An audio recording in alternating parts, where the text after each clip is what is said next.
E a gente segue aqui, voltando para o noticiário de eleições, mais uma entrevista importante no CNN 360, de olho, claro, na disputa presidencial deste ano, sempre com independência e equilíbrio. Nós vamos conversar com o senador Rogério Marinho, coordenador da pré-campanha de Flávio Bolsonaro pelo PL. E antes, nós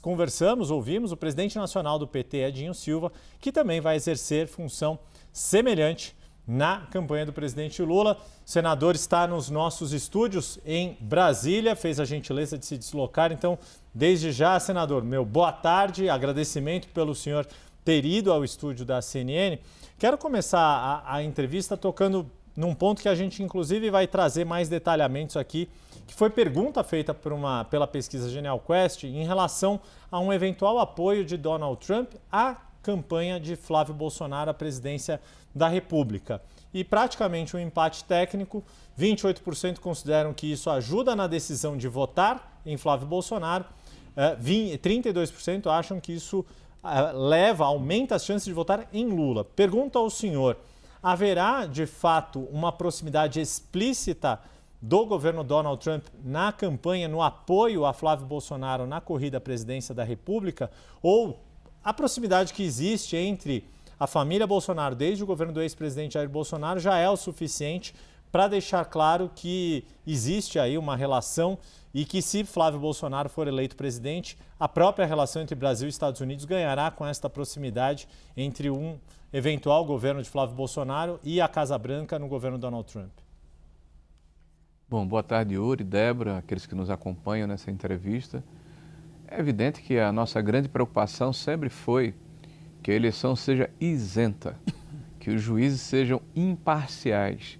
e que haja paridade de armas entre os contendores numa eleição, principalmente a eleição para presidente da República. Nós assistimos em 2022, quando o Biden era o presidente da República, uma série de visitas feitas por autoridades americanas que visitaram autoridades brasileiras, inclusive do Tribunal Superior Eleitoral, preocupados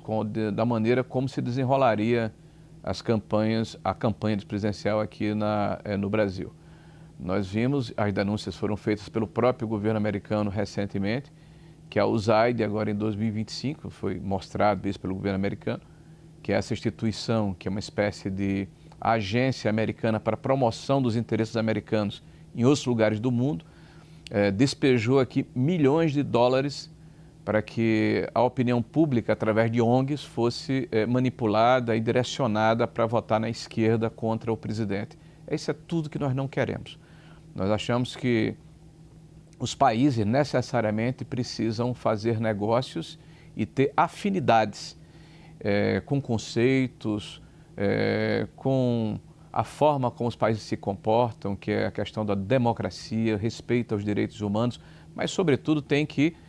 ajudar o seu respectivo país. O presidente Donald Trump defende os interesses dos Estados Unidos e nós, evidentemente, vamos defender os nossos interesses. E quando eles convergirem, certamente será bom para as duas partes, que é o que deve acontecer em qualquer negociação diplomática de alto nível. Hoje, por exemplo, nós assistimos mais uma demonstração de como o atual presidente é inepto para o cargo que ocupa, né? Certamente orientado pelo seu marqueteiro e talvez se debruçando sobre o resultado dessa pesquisa que se me pergunta agora, ele, de uma forma deliberada e gratuita, faz uma provocação ao governo americano, negando visto para um representante do Departamento de Estado dos Estados Unidos, numa visita ao Brasil, alegando que era apenas para fazer uma visita ao Bolsonaro. E vai mais adiante, numa forma de deboche, porque ele trata com muito pouco caso o fato de ser presidente da República,